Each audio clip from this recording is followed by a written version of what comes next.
Police वाले jail में बंद मुजरिमों की पत्नियों को सुनसान जगह ले जाकर उनके साथ क्या करते थे, राज जानकर आपके बेहोश उड़ जाएंगे। मेरा नाम पूजा है और मेरी उम्र 28 साल है। सजाए मौत के कैदियों की पत्नी उनसे मिलने आ जाएं तो पुलिस वाले बहाने से उन्हें कहां लेकर जाते हैं, सुनकर आपकी रूह तड़प जाएगी। मेरे पति की आज अदालत में पेशी थी और मैं सुबह से प्रार्थना कर रही थी कि मेरे पति की बेगुनाही साबित हो जाए। मैंने आधी रात से उठकर प्रार्थना करनी शुरू कर दी थी और मुझे पक्का यकीन था कि आज अदालत मेरे पति को बाइज्जत बरी कर देगी। 7 बजे उठकर मैंने तैयारी शुरू कर दी। मेरे पति के बूढ़े माता पिता बेचारे अलग परेशान थे। हम सब के दिल बहुत तेज़ी से धड़क रहे थे कि ना जाने क्या फ़ैसला आएगा। मेरे पति पर कत्ल का मुकदमा दर्ज था और मैं जानती थी कि मेरा पति ऐसा कुछ भी नहीं कर सकता, वो बेगुनाह है। मैंने अपने सास ससुर को नाश्ते के लिए पूछा तो उन्होंने मना कर दिया। मेरा भी मन नहीं कर रहा था। थोड़ी देर बाद हम तीनों अदालत के लिए निकल गए। मेरे पति पर उसके एक दोस्त के कत्ल का इल्ज़ाम था और बदकिस्मती से सारे सबूत उसके खिलाफ ही थे। हमने अपनी हैसियत के मुताबिक बहुत अच्छा वकील किया था और मुझे उम्मीद थी कि वो मेरे पति को बाइज्जत बरी करवा देगा। आज अदालत में आखिरी सुनवाई थी। आज फैसला सुना दिया जाता, इसलिए हम सब वक्त पर अदालत आ गए थे।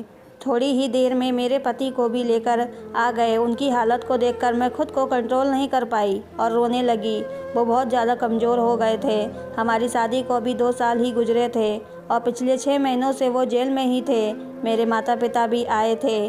मेरे पास आकर माता पिता ने प्यार देने के बहाने मेरे कान में कुछ कहा कि फ़ैसला अगर इसके खिलाफ़ आ गया और अदालत ने इसे कोई सज़ा दी तो इससे डिवोर्स ले लेना। मैंने तड़प कर अपने पापा को देखा कि इतनी बड़ी बात उन्होंने कैसे कर दी, लेकिन फिर उनकी जगह खुद को रख कर सोचा तो वो इतने गलत भी नहीं थे। एक बेटी के बाप थे जिसके पति की ज़िंदगी का अब कोई भरोसा नहीं था। हम सब लोग अपनी अपनी जगह पर बैठ गए। थोड़ी देर में जज साहब आ गए और कार्रवाई शुरू हो गई। मैं कुछ नहीं सुन रही थी कि क्या हो रहा है, क्या सबूत पेश किए जा रहे हैं, कौन सा गवाह क्या बयान दे रहा है और वकील क्या बात कर रहा है। कुछ नहीं सुन रही थी। मैं बस आंखें बंद किए अपने पति के इन सब से बाहर निकलने की प्रार्थना कर रही थी। कुछ देर बाद पूरे तरीके से खामोशी छा गई। मैंने चौंक कर आंखें खोली।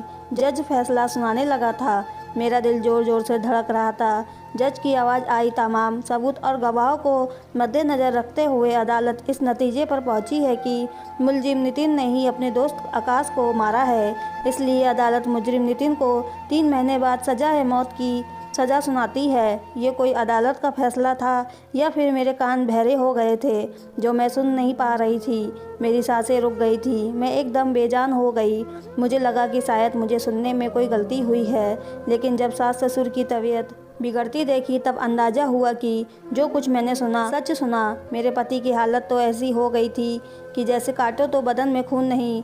मैं रोने लगी। ये क्या हो गया था। सजाए मौत मेरे पति को पुलिस वाले सामने से लेकर गुजरे तो मैं खुद पर काबू नहीं कर सकी और फूट फूट कर रो पड़ी। सब जानते थे कि कत्ल मेरे पति ने नहीं बल्कि उसके सौतेले बहनोई ने किया है। ऐसी बातें कहाँ छुपती हैं, लेकिन कोई कुछ नहीं कर सकता। हमेशा की तरह ताकतवर का पलड़ा ही भारी रहता है। उसने पुलिस को लेकर गवाह सब खरीद लिए थे और इसमें फंसा मेरा पति। अपने सास ससुर को लेकर मैं घर आ गई। उन बेचारों की इकलौती संतान था वो, उनके बुढ़ापे का इकलौता सहारा। पुलिस ने उन्हें खास सजाए मौत वाले कैदियों की जेल में शिफ्ट कर दिया था। जिस दिन उसे सजा हुई थी उसके दूसरे दिन जब मैं उनसे मिलने गई तो जेल में हर कोई मुझे ही घूर कर देख रहा था। मैंने सोचा कैसे पुलिस वाले हैं जो हर आई गई को घूर कर देख रहे हैं। जब मैं अपने पति से मिलने गई तो उसे ऐसा देखकर मैं बहुत ज़्यादा घबराई हुई थी। वो मुझसे कहने लगे कि मेरे बाद मेरे घर वालों का ख्याल रखना। वहाँ बहुत सारे लोग जेल में बंद थे और उस वक्त कई औरतें भी थीं। अपने पति से मिलने आई थी। मेरे बिल्कुल ही साथ मेरी एक तरह जवान लड़की जो उस वक्त रो रही थी और उसका पति सलाखों के पीछे था और वहीं से उसके आंसू पोंछ रहा था। मेरे पति कहने लगे और सबका ख्याल रखना और मेरे मरने के बाद तुम दूसरी शादी कर लेना। मैंने गुस्से से उसे देखा और कहा, मैं तुम्हें कुछ नहीं होने दूंगी, मैं हाई कोर्ट में अपील करूंगी, ज़रूर कुछ ना कुछ हो जाएगा। और इस तरह की तसल्लियाँ देकर मैं वापस आ गई, क्योंकि मुलाकात का वक्त ख़त्म हो गया था। मैं जेल से बाहर निकली तो वो लड़की भी बाहर खड़ी किसी गाड़ी का आने का इंतज़ार कर रही थी। मैंने उससे जाकर बात करी और पूछा कि क्या आपके पति को भी सज़ाए मौत हुई है। मेरी बात सुनकर वो बहुत ज़्यादा डिस्टर्ब हो गई और कहने लगी, वो मेरा पति नहीं बल्कि उसका कातिल है। मेरे पति को कत्ल करने के जुर्म में उसको सज़ाए मौत हुई है। वो ये कहकर आगे बढ़ गई और मैं उसे हैरानी से दूर जाता देखती रही। उसकी बात समझने में मुझे बस कुछ ही देर लगी थी, और जब उसकी बात मुझे समझ में आ गई थी तो मैं बहुत ज़्यादा हैरान रह गई थी। मैं तो समझ रही थी कि वो अपने पति से मिलने आई है और उससे मिलकर रो रही है, लेकिन वो तो अपने पति के कातिल से मिलने आई थी। एकदम से मेरे दिमाग में वो सारी खबरें घूमने लगी जिसमें बताया जाता था कि एक औरत ने अपने आशिक के साथ मिलकर अपने पति का ही कत्ल कर दिया, उसको रास्ते से हटा दिया। मुझे पहले अपने कानों पर यकीन नहीं होता था, क्योंकि मैं समझती थी कि शादी बहुत मजबूत रिश्ता है, लेकिन उस लड़की से मिलकर मुझे सारी खबरें सच लगने लगी।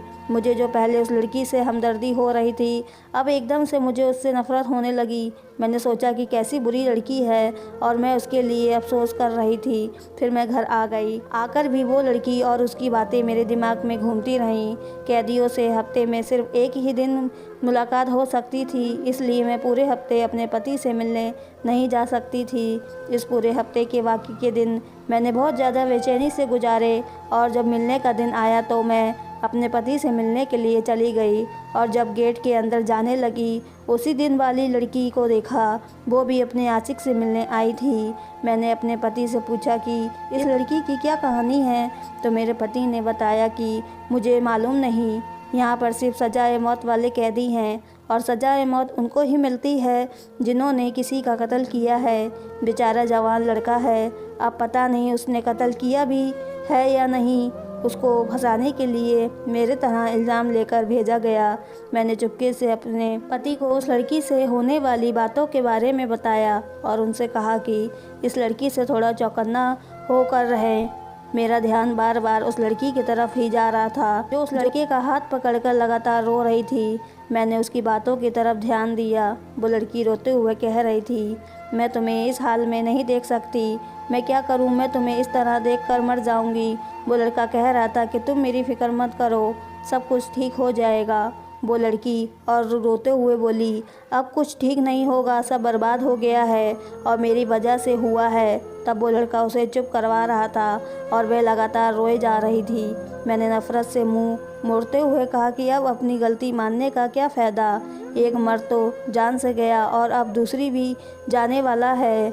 मैंने उसकी बातों से ध्यान हटाकर अपने को तसल्ली देते हुए कहा, मेरी दोस्त एक बहुत अच्छे वकील को बता रही थी, मैं कल मिलने जाऊंगी उससे और हाई कोर्ट में अपील करूंगी। मैं आपको ऐसे खुद से दूर नहीं जाने दूंगी। अभी मैं अपने पति से बात कर रही थी कि तभी एक पुलिस वाला मेरे पास आकर बोला, नितिन शर्मा की घरवाली तुम हो? मैंने हाँ में सिर हिलाया। वो कहने लगा कि थानेदार साहब बुला रहे हैं।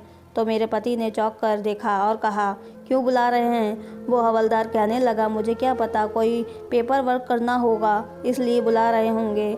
मेरे पति ने कहा कि मेरी पत्नी कहीं नहीं जाएगी, सारे पेपर तो कंप्लीट हैं, अब कुछ नहीं होगा। हवलदार चेत कर बोला कि ऐसा क्या है कि ये जो मुलाकात हो रही है ना, इसके सिग्नेचर भी करवाने होते हैं और उसे ही करवाने के लिए वो बुला रहे हैं। अगर नहीं जाना तो ठीक है, मैं बता देता हूँ जाकर, लेकिन ये बात याद रखना कि मुलाकात फिर कभी नहीं होगी, बस आज आखिरी बार ही समझे।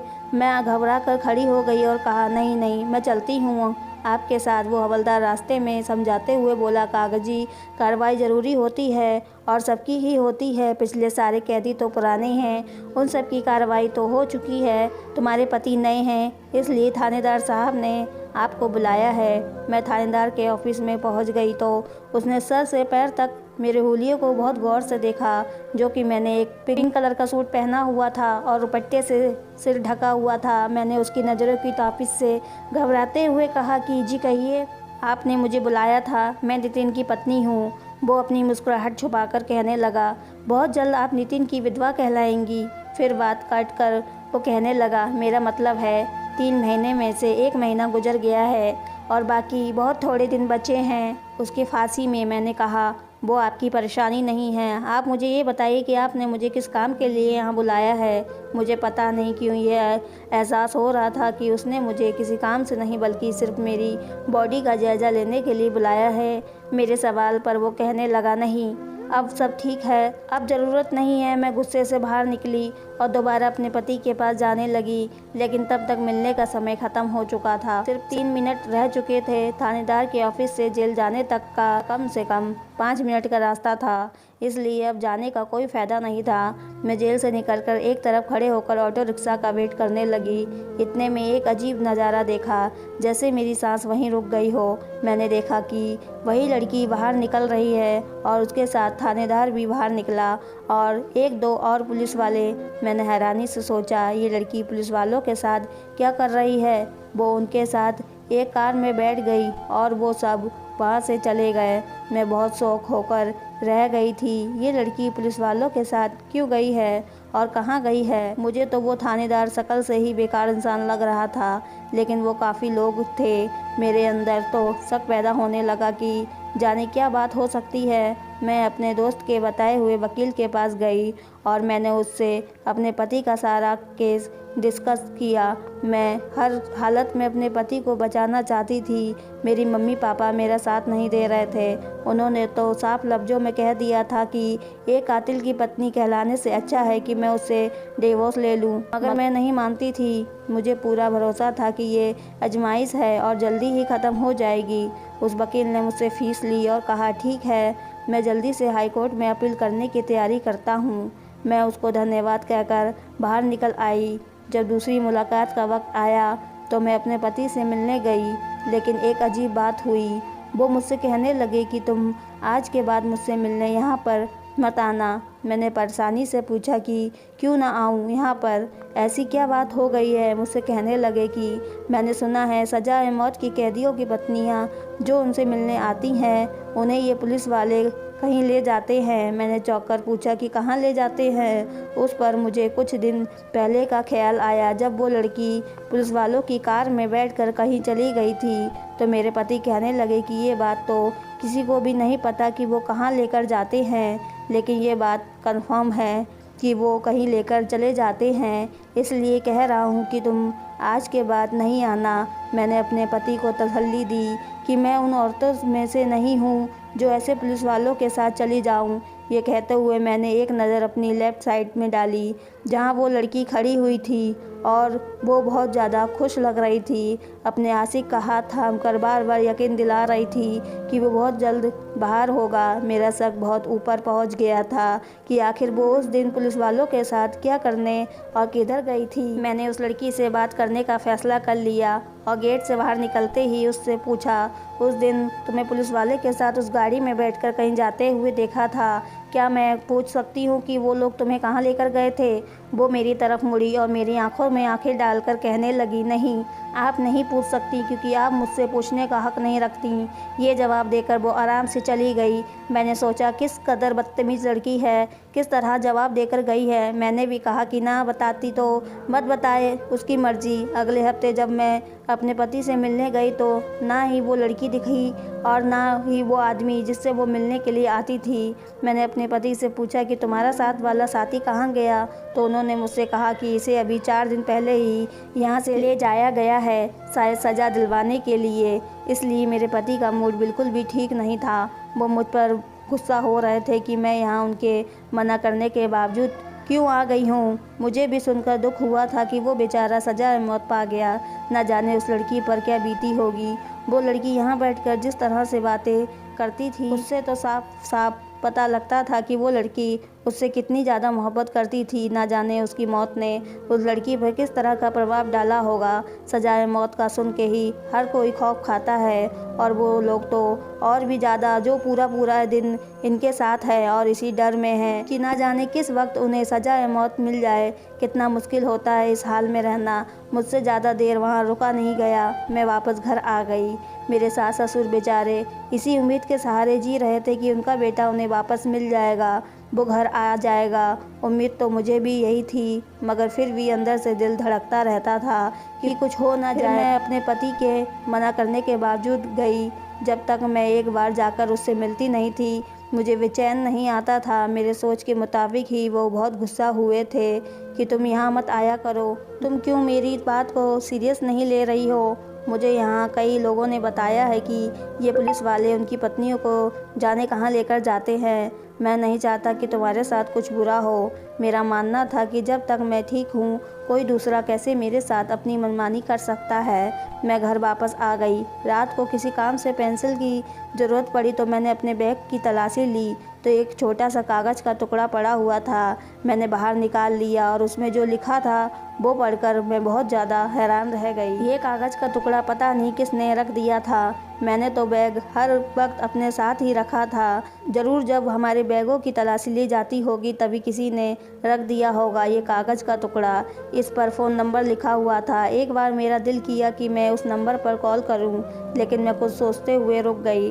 अगले दिन मुझे वकील के पास जाना था। वकील के पास से मैं वापस आ रही थी, तभी अचानक रास्ते में मुझे वही लड़की नज़र आई। वो एक लड़के के साथ किसी कैफ़े में जा रही थी। तभी मैंने रिक्शा रुकवाया और मैं उसके पीछे जल्दी से उसी कैफ़े में चली गई। वो एक मेज़ पर हाथ पकड़कर बैठे थे।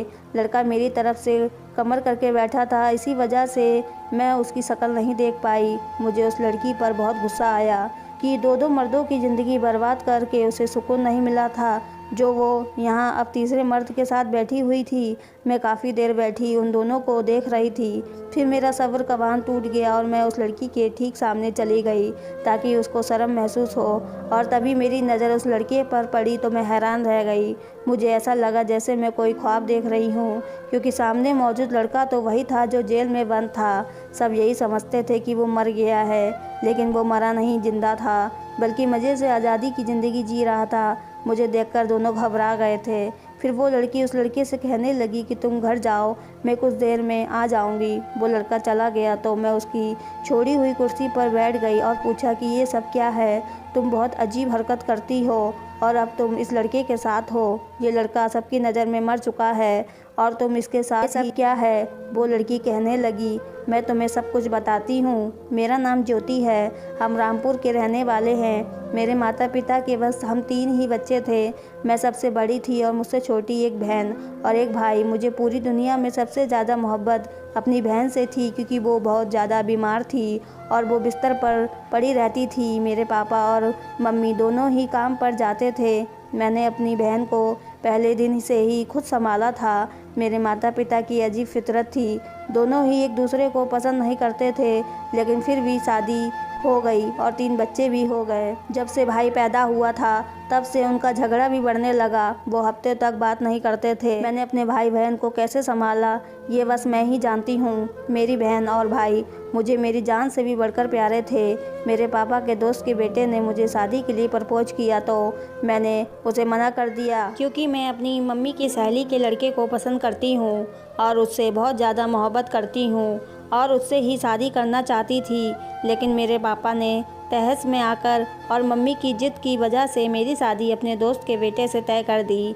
शादी के बाद मैं अपनी बहन को भी ससुराल ले आई थी, क्योंकि मैं अपनी बहन को अकेला नहीं छोड़ सकती थी। वो बहुत ज़्यादा बीमार रहती थी। उसके लिए हमेशा घर पर कोई देखभाल करने वाला चाहिए था, जो कि वहाँ रहकर नहीं हो सकता था। मेरा पति उसको अपनी बहन ही कहता था। हमारे लिए ख़ास मिठाई लेकर आता था जो हम बहुत शौक़ से खाते थे। फिर मेरे पति दूसरे शहर काम के लिए चले गए तो उनके पीछे मेरी बहन की तबीयत ख़राब हो गई।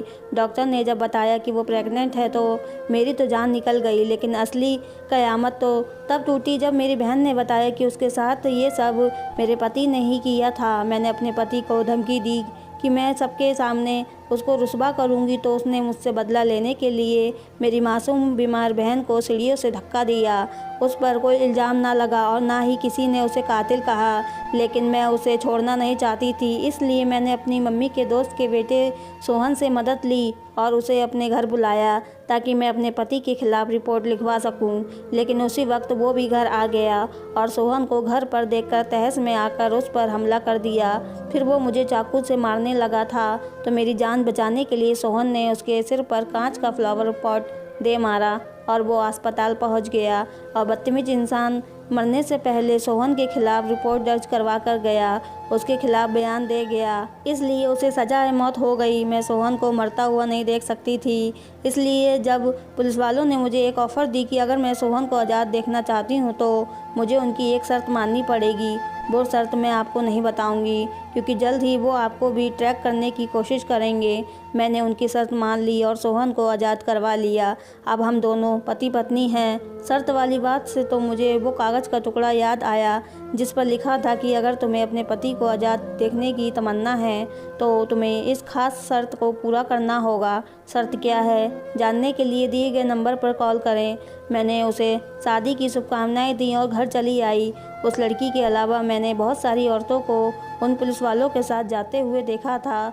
मैंने वो पर्ची फेंक दी। मुझे किसी की भी ऐसी वैसी शर्त मानने की ज़रूरत नहीं थी। जिन वकील साहब के पास वो केस गया था वह अपने तौर पर जांच पड़ताल करके सबूत इकट्ठा कर रहे थे और उन्होंने मुझे उम्मीद दिलाई थी। जब मिलने का दिन आया तो मैं फिर से अपने पति से मिलने चली गई, लेकिन ये क्या, मेरा पति तो वहाँ पर था ही नहीं। मैंने बेचैनी से दूसरे कैदियों से पूछा लेकिन किसी को भी उसका पता नहीं था। आखिर में एक हवलदार कहने लगा कि तुम्हारे पति की सज़ा के दिन करीब आ गए थे, इसलिए उसे दूसरी जेल भिजवा दिया गया है।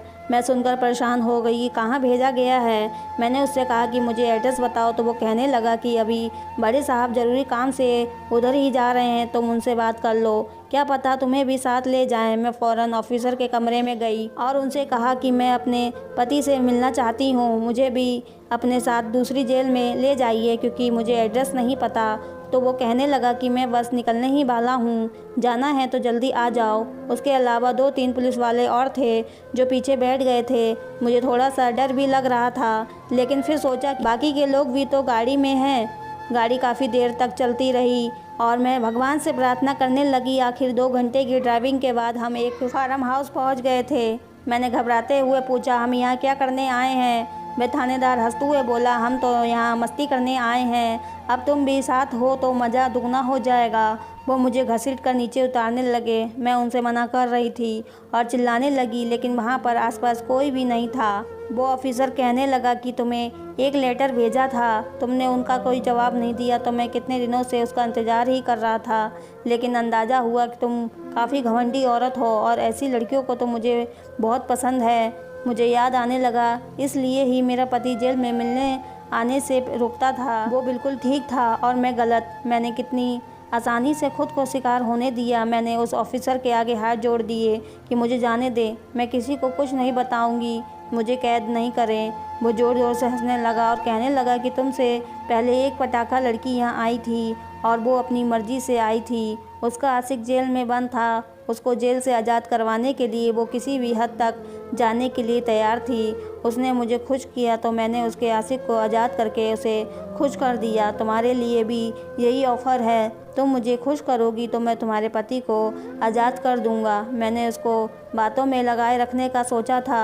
मैंने कहा कि अगर तुमने वादे से इनकार कर दिया तो वो कहने लगा, मैंने आज तक किसी को धोखा नहीं दिया, आजमा कर देख लो, आज का दिन मेरे साथ गुजार लो, फिर कल तुम्हारा पति आज़ाद हो जाएगा। मैं बेचैनी से इंतज़ार करने लगी। मैं अपनी फ्रेंड का इंतज़ार करने लगी।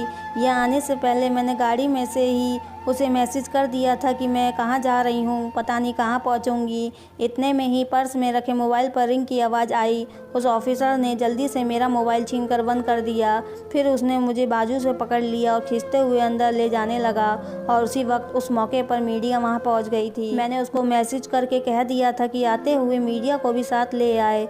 और अब जब मीडिया ने उसे एक लड़की से बदतमीजी करते वक्त और छेड़ते हुए रंगे हाथ पकड़ लिया था, उसके साथी भी गिरफ्तार कर लिए गए और इन सब से ये पता चला कि मेरा पति वहीं उसी जेल में था। इस ऑफिसर ने जानबूझकर उसे मिलने वाले कमरे में आने से रोक दिया था ताकि उसकी पत्नी, मतलब कि मैं यहाँ आऊँ तो वो किसी बहाने से मुझे यहाँ ले आए। अगर मैं पहले ही दिन अपने फ्रेंड से सब कुछ न जान चुकी होती तो मैं भी उसके चुंगल में फंस जाती। मैं समझ गई थी कि वो मुझे ट्रैप कर रहा है, इसलिए मैंने उसे सज़ा दिलवाने का फैसला किया और पूरे मीडिया के सामने की असलियत खोल दी। कुछ ऑफिसर बहुत सालों से ये काम कर रहे थे, जिनको सज़ाए मौत की सज़ा होती थी, उनकी पत्नियों को बहाने से यहाँ लेके आते थे और उनके को आज़ाद कर देते थे, उसकी फाइल बंद कर देते थे कि उसको सज़ा दे दी गई है। कुछ औरतें जो बहुत ज़्यादा अमीर होती थीं तो उनसे बहुत पैसे लेते थे, उनके खिलाफ़ आवाज़ उठाने वाला कोई नहीं था, लेकिन मैं उसके हाथ का खिलौना नहीं बन सकती थी।